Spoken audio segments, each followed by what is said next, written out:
안녕하세요. 오늘은 제 인생에서 가장 길고도 차가웠던 그날의 이야기를 전해드리려 합니다.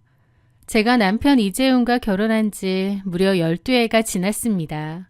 강산도 변한다는 10년을 훌쩍 넘겨 두 사람의 습관이 닮아가고 눈빛만 봐도 저 사람이 지금 배가 고픈지 피곤한지 정도는 단번에 알아채는 그런 평범하고도 견고한 부부였죠. 그날은 유독 부슬부슬 가을비가 내리던 날이었습니다. 평소 꼼꼼하다 자부하던 저였는데 그날따라 아들 민준이의 중요한 학교 준비물을 깜빡하고 말았어요. 서랍에서 준비물인 활동지를 챙겨들고 학교로 서둘러 향했습니다. 큰 길을 건너기 위해 횡단보도 앞에서 신호를 기다리고 있었죠. 빗물에 젖은 아스팔트 위로 차들이 미끄러지듯 지나가고 있었습니다. 그때였어요. 무심코 고개를 돌려 도로 쪽을 봤는데 익숙한 차 한 대가 신호에 걸려 제 바로 앞에 멈춰 서 있더군요. 번호판을 보니 제 남편의 차였습니다. 이 시간에 웬일이지? 가만 보니 회사 동료랑 같이 차를 타고 있더라고요. 외근을 나온 듯 했습니다. 조수석에는 긴 머리를 한 여자가 앉아 있었죠. 그런데 그 순간이었습니다. 제 심장이 덜컥 내려앉은 건요. 조수석의 여자가 갑자기 남편 쪽으로 몸을 숙였습니다. 그리고 두 사람의 얼굴이 가까워지더니 키스를 하는 거예요. 차창을 타고 흘러내리는 빗물 뒤로 비친 그 모습이 마치 슬로모션처럼 제 눈에 박혔습니다. 이윽고 신호가 바뀌었고 남편의 차는 아무 일 없었다는 듯 빗속을 뚫고 멀어져 갔습니다. 저는 움직일 수가 없었습니다. 초록불이 이미 바뀌었지만 발을 뗄 수가 없었죠. 그렇게 집으로 돌아왔는데 어찌나 멍했는지 아무것도 할 수가 없었습니다. 그날 밤 남편은 평소처럼 퇴근해 다정하게 인사를 건넸습니다. 저는 아무 말도 하지 않았습니다. 머릿속에는 낮에 내가 본 것에 대해서만 계속 생각했죠. 하지만 섣불리 못 물어보겠더라고요. 남편이 잡아뗄 게 뻔했고 저도 뭔가 섣불리 덤비면 안 될 것 같았거든요. 남편 이재훈이라는 사람은 누구보다 제가 잘 압니다. 제가 증거 없이 추궁하면 분명 발뺌할 거고 오히려 저를 의부증이 있거나 히스테리를 부리는 아내로 몰아세우며 상황을 뒤집을 사람이었죠. 저는 아무것도 모르는 척 조용히 알아봐야겠다는 생각이 들었습니다. 그렇게 모두가 잠든 늦은 밤 지하 주차장으로 내려갔습니다. 떨리는 손으로 남편 차의 블랙박스 메모리 카드를 뺐습니다. 들고 간 노트북에 꽂아 남편이 야근이라고 했던 날들의 기록을 하나씩 훑었습니다. 세 번째 파일을 열었을 때 화면 속에서 어떤 여자의 목소리가 들렸습니다.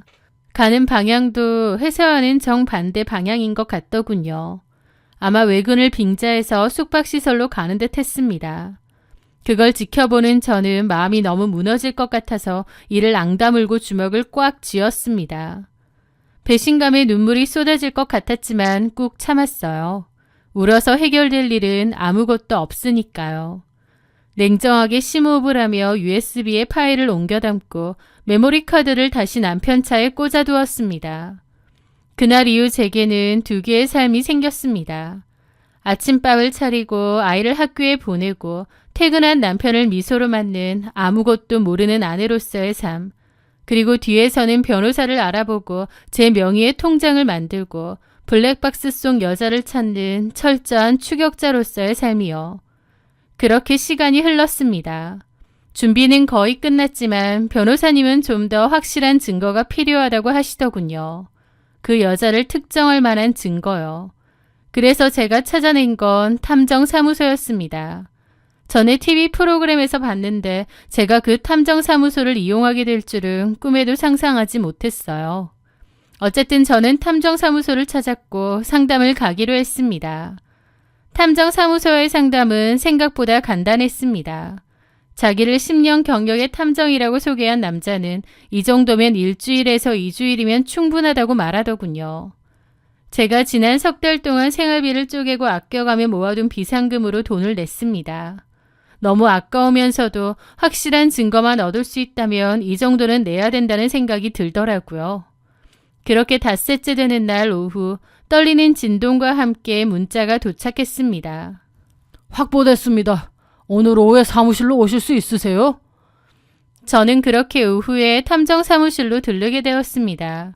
탐정사무소의 소파에 앉아 봉투를 받아든 순간 마치 판도라의 상자를 열기 전처럼 기분이 참 묘하더군요. 물론 이미 남편이 바람피는 것을 알고 이혼 준비도 하고 있지만 어쩐지 이 봉투를 여는 순간 지난 12년의 세계가 완전히 무너져 내리겠구나 직감했으니까요. 남편의 불륜을 처음 알게 된 후부터 하루에도 몇 번씩 생각했습니다. 이혼을 해야 하나 말아야 하나, 남편에게 모든 걸 다 알고 있다고 해야 하나, 아니면 그냥 모른 채 해야 하나. 얼마나 수많은 생각이 머릿속을 헤집어 놓았는지 모릅니다. 하지만 결론은 이혼이었습니다. 겉으로 괜찮은 척 한다고 해도 진심으로 남편을 용서할 수도 없었고 제 마음이 그러고 싶지 않았으니까요. 그렇게 저는 마음을 단단히 먹고 봉투를 열었습니다. 첫 번째 사진은 어느 어두운 주차장이었습니다. 남편 차 옆에 서 있는 두 사람. 남편의 손은 익숙하게 그 여자의 허리를 감싸고 있더군요. 두 번째는 호텔 입구였습니다. 여자는 남편의 팔짱을 낀 채 환하게 웃고 있었죠. 그 외에도 둘이서 식사를 하거나 술을 마시거나 차에서 스킨십을 하는 등의 사진들이 찍혀 있었습니다. 12년 동안 한 입을 덮고 산 남편이 다른 여자와 이러고 있는 꼴이라니. 그걸 보는 제 심정은 이루 말할 수 없을 정도로 참담하더라고요. 저는 눈물을 참으며 말했습니다. 상대 여자는 어떤 여자인가요? 이름은 채연하고요. 남편분인 이재훈 씨와 같은 회사에 근무하는 차장입니다. 나이는 이재훈 씨와 동갑인데 직급은 이재훈 씨보다 높은 셈이죠. 알아보니 남편분께서 다니시는 회사 대표님의 아내더라고요. 그 대표님이 결혼을 2번 했는데 채연아 씨는 2번째 아내입니다. 나이 차이는 15살 정도 나고요. 대표 아내라고요? 예. 놀라운 사실이었습니다. 남편이 만나고 있는 여자가 대표의 아내라니. 이 사실을 당장이라도 대표에게 알리고 싶더군요. 그런데 사모님, 그리고 한 가지 더 보여드릴 게 있어요. 저희가 알아보는 과정에서 채연아 씨에 대한 놀라운 사실을 발견했거든요. 채연아 씨에 대한 놀라운 사실요? 그러면서 다른 봉투 하나를 더 꺼내주시더라고요. 그 봉투 안에는 전혀 예상치 못한 사진들이 들어있었습니다. 똑같이 채연아가 남자와 찍은 사진들이었는데요. 당연히 그녀의 남편 같지는 않았습니다. 그런데 그 사진 속에서 채연아가 팔짱을 끼고 있는 사람은 저희 남편이 아니었어요. 다른 남자들과 함께 있는 모습이었죠. 어느 외곽의 카페에서 남자와 손을 맞잡고 있는 사진이나 또 다른 남자와 차 안에서 찍힌 사진도 있었습니다. 이 남자들은 뭐죠? 채연아 씨에게 남자가 한 명이 아니더라고요. 네? 이게 뭔 소린가 화들짝 놀랐습니다. 남편분 제외하고도 3명의 남자가 더 있더라고요. 불륜을 하고 있는 남자가 3명이 더 있다고요?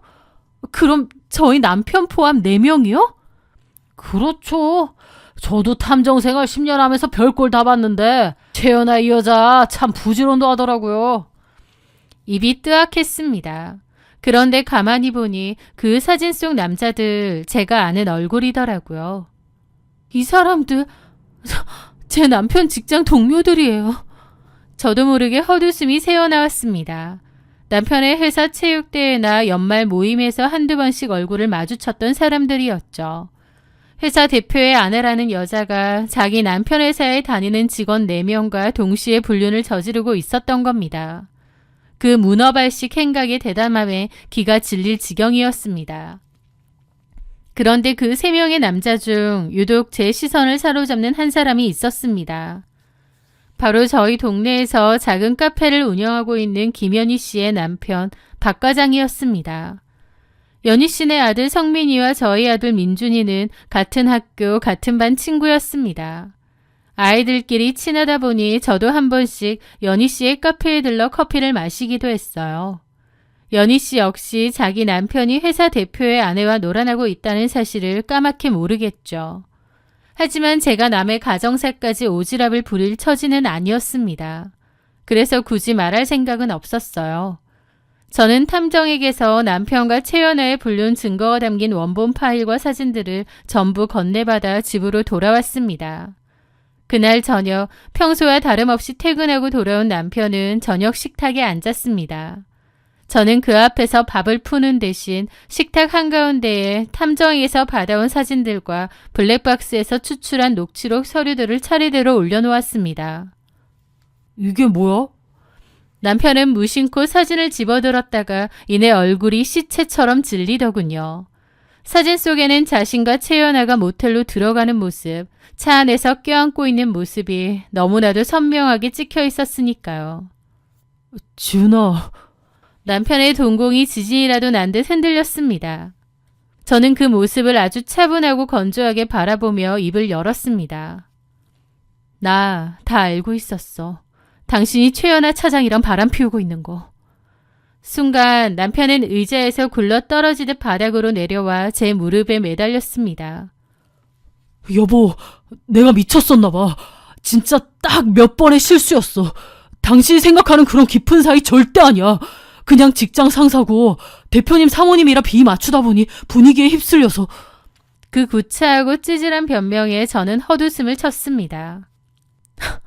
실수? 평일에 외근 핑계대고 모텔 들락거리는 게 실수야? 당신 입으로 말하네. 대표 아내라고. 당신 회사 대표가 자기 마누라랑 당신이랑 이러고 다니는 거 알면 어떻게 될까? 제 말에 남편은 사색이 되었습니다. 지은아, 제발 한 번만 용서해줘. 난 당신이랑 민준이 없이 못 살아. 진짜 다 정리할게. 내일 당장 회사에도 사표 낼게. 하지만 울며불며 매달리는 남편을 보아도 일말의 동정심이나 연민조차 생기지 않았습니다. 내 마음은 진작에 끝났어. 나는 당신이랑 그 여자 상대로 상간자 위자료 청구 소송할 거고 이혼 소장도 접수할 거야. 소송장 가면 그 회사 대표도 당신이랑 그 여자 관계 다 알게 되겠지. 각오해. 상간 소송이라는 단어 그리고 대표가 알게 된다는 말에 남편은 완전히 이성을 잃고 싹싹 빌기 시작했습니다. 회사 대표의 아내와 바람이 났다는 사실이 세상에 알려지면 남편은 직장에서 쫓겨나는 것은 물론이고 업계에서 완전히 매장당할 것이 뻔했으니까요. 소장만은 안 돼. 제발 소송만은 걸지 말아줘.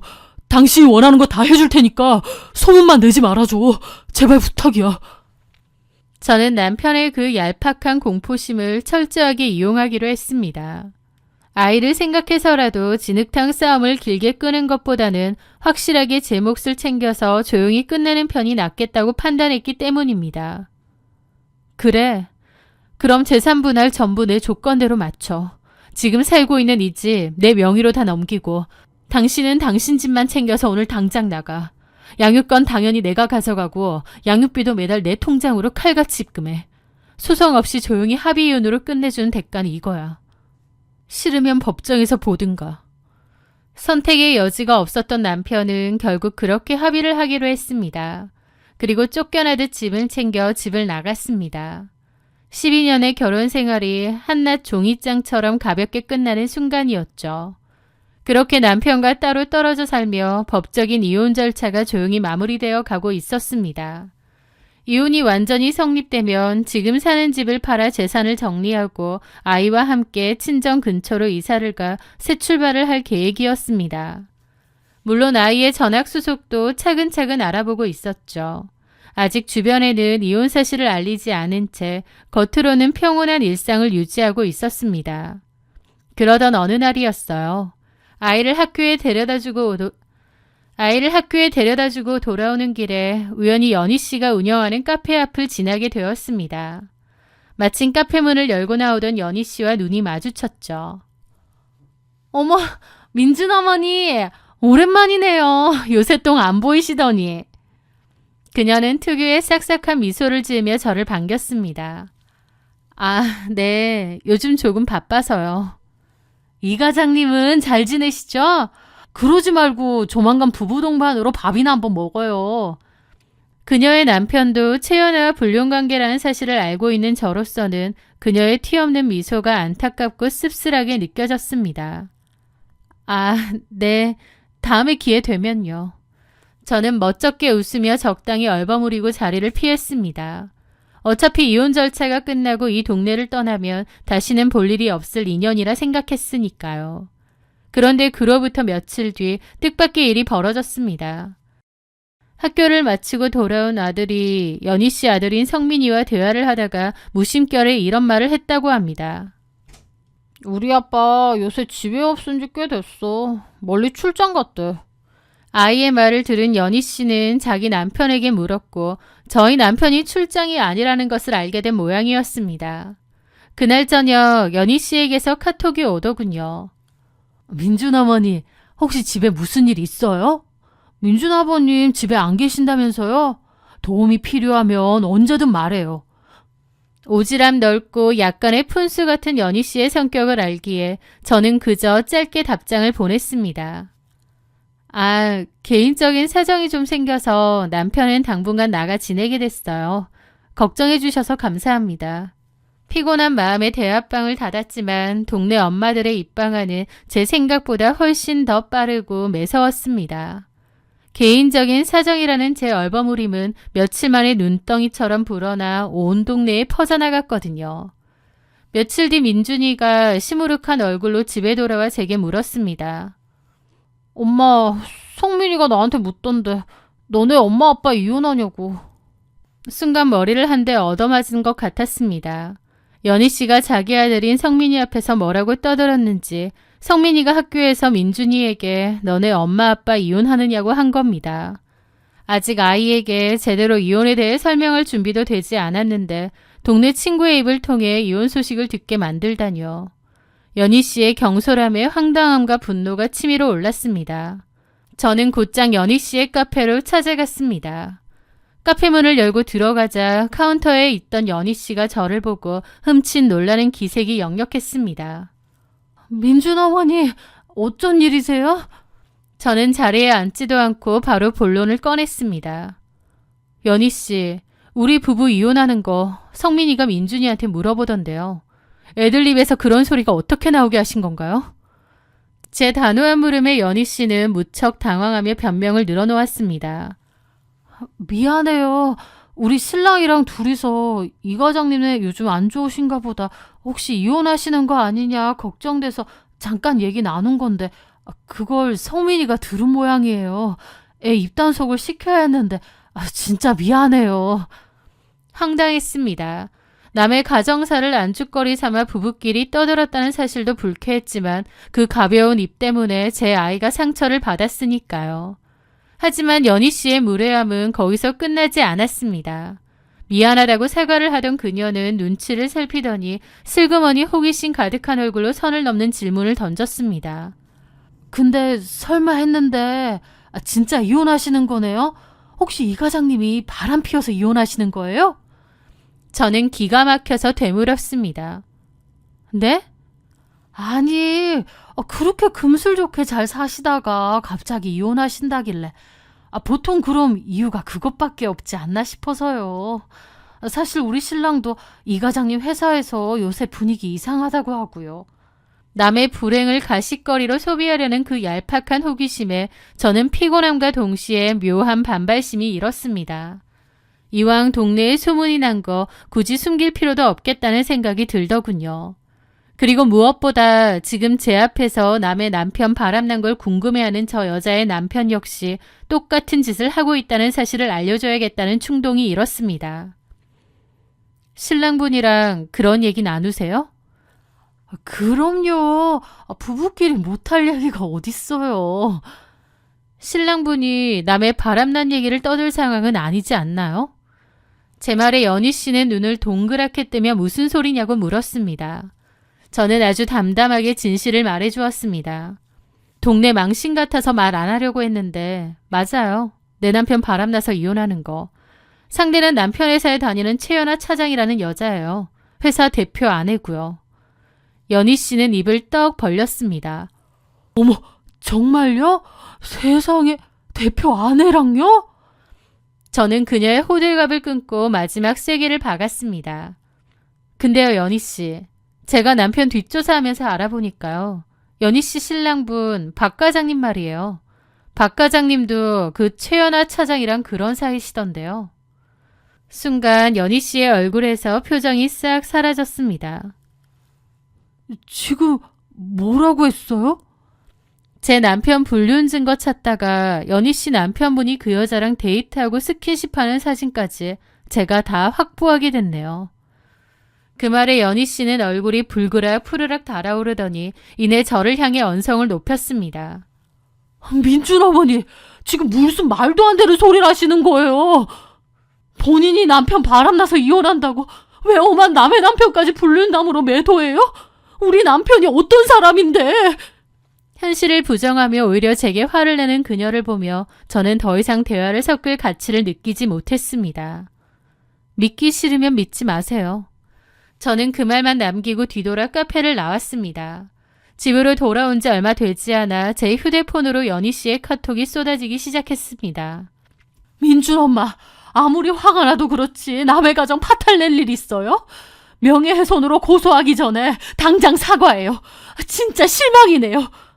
분노와 욕설이 섞인 문자들을 보며 저는 가만히 탐정에게 받았던 봉투를 열었습니다.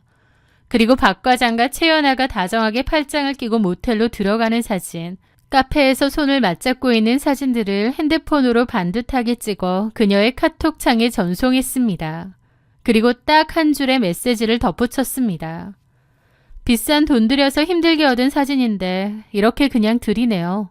팩트 확인은 직접 신랑분께 하세요. 사진이 전송된 직후 카톡의 숫자 1은 순식간에 사라졌고 그 뒤로 더 이상 답장은 오지 않았습니다. 그녀가 그 사진을 보고 얼마나 큰 충격에 빠졌을지는 굳이 보지 않아도 알 수 있었죠. 며칠 뒤 들려온 소식은 그야말로 가관이었습니다. 사진을 확인하고 완전히 눈이 뒤집힌 연희 씨는 그 길로 남편의 회사, 즉 제 남편이 다니는 회사로 쳐들어갔다고 합니다. 그녀는 회사 한가운데서 최연아 차장의 머리채를 잡고 패대기를 치며 한바탕 난리를 피웠습니다. 니년이 우리 남편이랑 뒹굴었냐며 고래고래 소리를 지르는 바람에 온 회사가 발칵 뒤집혔죠. 당연히 이 소란은 회사 대표의 귀에까지 들어갔습니다. 자신의 아내가 직원이랑 바람이 났다는 사실에 분노한 대표 앞에서 머리채를 잡힌 최연아는 눈물을 흘리며 변명하려 했지만 소용없었습니다. 게다가 그 아수라장 속에서 연희 씨가 그랬대요. 내 남편뿐만 아니라 이재용 과장이랑 다른 직원들도 다 인연이랑 놀아났다고요. 결국 최연아가 제 남편, 연희 씨의 남편, 그리고 또 다른 직원들까지 문어발처럼 걸치고 놀아났다는 그 더럽고 추악한 진실이 만천하에 까발려지게 되었습니다. 결과는 불보듯 뻔했습니다. 불륜에 연루된 제 남편과 박 과장을 비롯한 직원들은 그날부로 회사에서 해고당했습니다. 퇴직금은커녕 대표에게 고소를 당할 위기에 처했죠. 최연아 역시 대표에게 쫓겨나 이혼을 당했다는 소문이 들려왔습니다. 저를 속이고 기만했던 자들이 스스로 파놓은 구덩이에 빠져 완벽하게 몰락하는 순간이었습니다. 저는 그 소란스러운 소용돌이에서 한 발짝 물러나 묵묵히 제 이혼 절차를 마무리했습니다. 약속대로 집을 처분하여 제 몫의 재산을 온전히 챙겼고 전 남편과의 모든 연을 깨끗하게 끊어냈습니다. 얼마 뒤 저는 아이와 함께 친정이 있는 조용한 동네로 이사를 했습니다. 전학간 학교에서 아이도 금세 새 친구들을 사귀며 적응해 주었고 저 역시 새로운 일자리를 구하며 안정을 찾아가고 있습니다.